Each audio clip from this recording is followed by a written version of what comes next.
नमस्कार, स्वागत है आपका जेजेएन न्यूज़ के एक और ख़ास ग्राउंड रिपोर्ट में और आपके साथ मैं हूं गणेश। इस वक्त हम मौजूद हैं हल्द्वानी के एक निजी होटल में। आपको बता दूं, यहां पूर्व विधायक नारायण पाल की ओर से प्रेस वार्ता का आयोजन किया गया है। जिस तरह से हल्द्वानी शहर में लगातार महिलाओं और बच्चों के खिलाफ अपराध बढ़ रहे हैं, तमाम खबरें जेजेएन न्यूज़ आपके बीच लाते रहा है। मैं और मेरे सहयोगी ने इससे संबंधित ग्राउंड कवरेज भी किया। जिस तरह से लगातार छेड़छाड़ और दुष्कर्म के मामले हल्द्वानी शहर और तमाम जगहों से आसपास के क्षेत्रों से सामने आए हैं, लगातार उसकी कवरेज हमने आपको दी। उसी सिलसिले में पूर्व विधायक नारायण पाल से आज हम बात करेंगे और उनसे जानेंगे इन तमाम जो महिला अपराध लगातार बढ़ रहे हैं उसको लेकर वो क्या सोचते हैं। तो चलिए उनसे बात करते हैं और जानते हैं। सर, हल्द्वानी शहर में लगातार महिला और बच्ची के साथ छेड़छाड़ और दुष्कर्म के जैसे मामले सामने हैं, सर इसको लेकर क्या कहना चाहिए? ये हल्द्वानी शहर में ही नहीं है।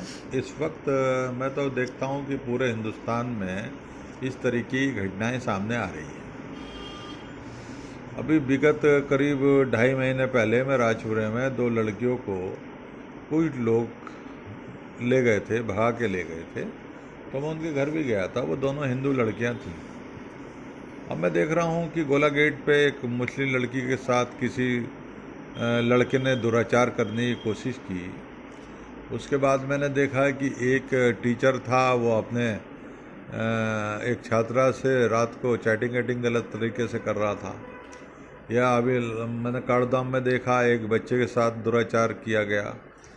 दूसरा, फिर एक अच्छी खबर ये आई कि कुछ एक लड़की ने कुछ जो मंचले थे वो उनको जूडो कराटे लड़की जानती थी, उसे मारा। और रुद्रपुर में एक नर्स का अपहरण किया, रैप किया और उसकी हत्या कर दी है। तो ऐसी घटना जैसे हम वैसे भी अभी हम पश्चिम बंगाल को देख रहे हैं। यह सुशीला तिवारी की भी एक घटना हुई थी बीच में। और अभी रामनगर में भी घटना हुई है, काशीपुर में भी घटना हुई है। तो हमारे इलाके की बात है, कई बदलापुर की भी बात आती है। तो एक तो यह है कि मीडिया बहुत ही सतर्क है, तो बहुत सारी चीज़ें सामने आती हैं। अब एक जलजला आया था 2012 में कि निर्भया के मामले में, तो भारत सरकार ने बड़ी ऊंची ऊंची बातें की थी कि हर व्यक्ति को उससे जोड़ देंगे, हर माता बहनों को उससे सुरक्षा के लिए हम कुछ ऐसा प्रयास करेंगे कि वो सतर्क हो जाएं। और राज्य सरकारों को भी निर्देशित कर दिया गया, फंड भी बनाया गया। लेकिन घटनाएं तो ये प्रतिदिन बढ़ी रही हैं। तो मैं कभी भी, जैसे ये जो अभी 2-3 केस हुए तो सब मुस्लिम लड़कियों के साथ हुए। भाई, हम ये सोचते हैं कि हिंदू लड़की को घर से ले गए लोग और कॉन्स्पिरेसी करके ले गए, फिर ये वो हिंदू लड़की थी। अब ये 2-3 लड़कियां मुस्लिम लड़की थी। तो हम हिंदू कहाँ जाते हैं, तो हमें मुस्लिम कहाँ भी जाना है। आज उसी परिप्रेक्ष्य में बात भी कर रहा हूँ। तो इसे हम जात और धर्म के चश्मे से तो नहीं देख सकते। और समाज में तो बहन बेटी हमारी सबकी एक सी हैं। तो आज मेरे मन में बड़ी पीड़ा है कि कुछ पर्टिकुलर चीज़ें हैं कि कोई घटना होती है तो आग लगा देते हैं लोग शहर में ही, कुछ में बोलते भी नहीं है। तो लड़कियां तो सबकी एक ही सी हैं। और मैं देखता हूं कि मुझे पता लगा कि प्रशासन ने कुछ लोगों को ऐसे ही छोड़ दिया 2-4 घंटे बिठाकर। तो ये तो बहुत अनजस्टिस है। और लड़कियां, अब एक लड़की गोला गेट पे थी, वो तो 6-7 साल की थी, तो मुस्लिम लड़की थी वो, तो कोई नाम भी लेने वाला। तो ये दुराचार और उत्पीड़न के मामले जो बढ़ रहे हैं, इसलिए बढ़ रहे हैं कि हम जाति और धर्म के चश्मे से देख रहे हैं लोगों को। सर, जैसे आपने तमाम केसेस गिनाए, अभी मुद्दे गिनाए, जब केसेस आते हैं तो लोग विरोध प्रदर्शन भी करते हैं, सरकार की तरफ से बड़ी बड़ी बातें की जाती है। लेकिन निर्भया केस का भी आपने जिक्र किया, तो उस समय बातें होती है कि स्ट्रिक्ट लॉज बनाए जाएंगे चीज़ों के, फिर वो चीज़ें एकदम से डाउन हो जाती है। फिर जैसे अभी रिसेंटली काफ़ी सारे केसेस आए, फिर से इस पर बात उठी है। तो कहीं ना कहीं इस पर एक सख्त कानून बनाने की ज़रूरत है कि ताकि मैं बधाई देता हूँ, जबकि मैं विरोधी हूँ। पश्चिम बंगाल की जो सरकार है, मुझे उसका जो भी तौर तरीका है मुझे बिल्कुल पसंद नहीं आता है। जिस तरीके से वहाँ सरकारें चल रही हैं बिल्कुल असहनीय है जो उनकी एक्टिविटीज़ हैं। लेकिन ममता बनर्जी ने एक कानून बनाया फास्ट ट्रैक से 21 दिन के अंदर, और उन्होंने प्रावधान भी फांसी का रखा। जब उन्होंने विधानसभा में ये प्रस्ताव किया तो चाहे बीजेपी हो कांग्रेस हो, सब ने एक स्वर से वो बात की। तो ये सरकारें अपना काम करती हैं, प्रशासन शासन अपना काम करता है, लेकिन अवेयरनेस कहाँ है? आज भी मैं देखता हूँ, आज इस वक्त अच्छी बात यह है कि लड़कियाँ या महिलाएं जो हैं वो अलर्ट हो गई, सचेत हो गई हैं। अब स्कूलों के बाहर खड़े रहते हैं लड़के हैं, और स्कूलों के बाहर खड़े रहते हैं, और अच्छे अच्छे घरों के खड़े रहते हैं। अभी मैंने एक दिन एक वीडियो देखा कि वो गाड़ी के बाहर दिख रहे हैं वो, और किसी लड़की का पीछा कर रहे हैं। अरे हमारे संज्ञान में ऐसा मामला आ जाए तो हम तो खुद स्टेप लेंगे उसमें। लेकिन अभी मैं जवाहर ज्योति में भी गया था, बच्चों से मिलने गया था, लड़कियों से मिलने गया था। लड़की डरी और सहमी सहमी हुई है लड़कियां। तो ये तो बहुत गलत बात है। समाज में बिल्कुल अवेयरनेस आनी चाहिए और वो होना चाहिए। लेकिन जिस तरीके से अब मैं देख रहा हूँ कि समाज की जो विकृति है, अब मैं इससे अलग हट के बात कर रहा हूँ, मैं बांग्लादेश की बात कर रहा हूँ। कल वो मॉब लिंचिंग का मामला था 15 साल के लड़के के साथ, कितनी गलत बात है। मैं तो ये कहता हूँ कि ये जिस तरीके से चल रहा, पाकिस्तान में चल रहा है, ये बांग्लादेश में चल रहा है, ये भारत देश जो है ये तो संविधान के हिसाब से चलता है, और संविधान को तोड़ते भी, ध्वस्त करने की कोशिश भी करते हैं। लेकिन भारत में आज भी लोकतंत्र तो है, सबकी बात सुनी जाती है। लेकिन राजनेता, चाहे कोई सी पार्टी हो, उन राजनेताओं ने पूरे हमारा जो कॉन्सेप्ट है संविधान का, उसको ख़राब कर दिया। यहाँ लिबर्टी नहीं है, यहाँ न्याय नहीं है, यहाँ समानता नहीं है, यहाँ आज़ादी नहीं है, बंधुत्व की बात नहीं है। मतलब ये हमारा कॉन्सेप्ट है और ये हमारी खूबसूरती भी है लोकतंत्र की। लेकिन इस तरीके से जो ह्रास हो रहा है इन चार चीज़ों का, तो ये बड़ी गलत बात है। और जिस तरीके से मॉब लिंचिंग के मामले में अब ओवैसी क्यों नहीं बोलता है? जब पाकिस्तान में कोई घटना होती है तो ओवैसी क्यों नहीं बोलता है? और वो पश्चिम बंगाल में जो घटना है, जो अमानवी काम हो रहे हैं, उसके लिए ओवैसी क्यों नहीं बोलता है?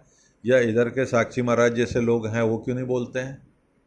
या बहुत सारे लोग क्यों नहीं बोलते हैं? कोई बीजेपी की चश्मे से बात देख लगाए हुए, तो कोई कांग्रेस का चश्मा लगाए हुए, तो कोई समाजवादी का, कोई बसपा का। तो मैं तो कहता हूँ सबसे पहले तो भारत के राजनेता जो हैं उन्हें ही एक मत होना चाहिए, गलत और सही की। अब जितने भी बहुत सारी घटनाएं हैं, बड़े बड़े लोग जो हैं दुराचार में, उत्पीड़न में, बड़े बड़े राजनीतिक दलों के लोग शामिल हुए, तो ये जो हैं पूरे देश के साथ खिलवाड़ कर रहे हैं ऐसे लोग, ओवैसी जैसे लोग। ये साक्षी महाराज है, बीजेपी के सांसद हैं वो, या और भी देखता हूँ भाई बुलडोजर उस पर क्यों नहीं चला, कुलदीप सेंगर पे, या और लोगों पे क्यों नहीं चला है? और मैं तो योगी की तारीफ़ करता हूँ, मैं योगी की तारीफ़ करता हूँ। लेकिन कभी कभी मैं देखता हूँ कि कुछ लोग बिल्कुल राजनीतिक चश्मे से कुछ काम कर देते हैं, कुछ लोग बड़ा चढ़ा के योगी के खिलाफ बात करते हैं। लेकिन योगी ने भाई कंट्रोल तो किया ही है बहुत सारी चीज़ों पे, लेकिन उसे अब यह है कि भाई ये मुस्लिम है, ये हिंदू, इस नज़रिए से नहीं देखना चाहिए, और जो क्रिमिनल है उसी तरीके से देखना चाहिए। मैं बहुत दुख प्रकट करता हूँ, 7-8 साल की लड़की गोलाघाट पे, मुस्लिम लड़की थी, तो हमारी ड्यूटी नहीं है, हमारा कर्तव्य नहीं है, या पुलिस प्रशासन का कर्तव्य नहीं है कि बीजेपी के जो लोग हैं जो हिंदुत्व की बात करते हैं, तो मुस्लिम के घर जाना चाहिए। अच्छा, राजपुर में घटना हुई तो भाई हिंदू जो लोग हैं या मुस्लिम लोग हैं उन्हें संवेदना तो होनी चाहिए। जब संवेदना ही ख़त्म हो जाएगी तो हमारा क्या बचेगा फिर? और ये राजनीतिक चश्मे से देखना नहीं चाहिए, ये बहुत गलत बात है। मैं इसलिए वैसे की बात कर रहा हूँ, साक्षी महाराज की बात कर रहा हूँ, मैं ऐसे बहुत सारे लोगों की बात कर रहा हूँ। आज विनेश फोगाट जो है, आज वो कांग्रेस में शामिल हुई, अभी मैं देख रहा था, तो विनेश फोगाट ने पूरे देश का नाम रोशन किया, लेकिन उसे घसीटा जा रहा था, एक टाइम उसे मारा जा रहा था, धक्के दिए जा रहे थे। तो कितने जीवट की बात है कि बेटी पढ़ाओ बेटी बचाओ का जो कॉन्सेप्ट है, तो इतना डरा के रख दिया। बेटी बचाओ का जो बात करते हैं, इससे लड़कियां तो डरती हैं, अपना डर बैठ जाता है उनके अंदर। तो सरकारों को ऐसी सुरक्षा करनी चाहिए और अपना क्लियर कॉन्सेप्ट रखना चाहिए। और मैं तो कह रहा हूँ ममता बनर्जी ने बहुत अच्छा काम किया, उनने फांसी की सज़ा का प्रावधान कर दिया, सारे दलों के लोगों ने उसको एक्सेप्ट किया, तो ये अच्छी बात है। फास्ट ट्रैक पे ही मामला होना चाहिए, फास्ट ट्रैक पे ही मामला होना चाहिए। और कैसी अजीब व्यवस्था है, कानून व्यवस्था, शासन प्रशासन का नज़रिया है, क्रिमिनल बच जा रहे हैं, क्रिमिनल बच जा रहे हैं।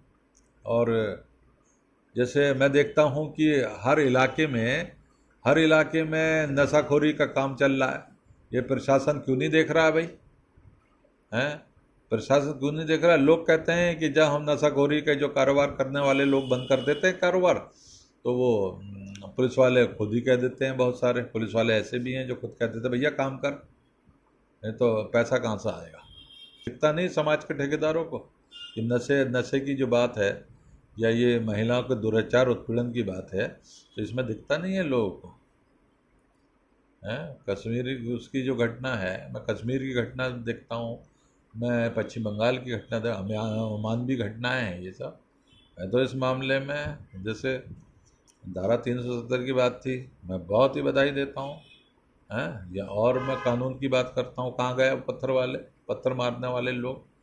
लेकिन यह है कि कानून का पालन तो अच्छी तरह से जब होगा जब राजनीतिक चश्मे को हटाकर, हिंदू मुस्लिम को छोड़कर, और रोहिंग्या वाला मामला है, मैं अभी देखता हूँ कि किसी एक माननीय विधायक जी ने कह दिया कि ये जो बंगाली समाज के लोग हैं ये तो घुमंतु थे, ये तो घूमने आए थे, अभी ओबीसी की मांग कर रहे हैं।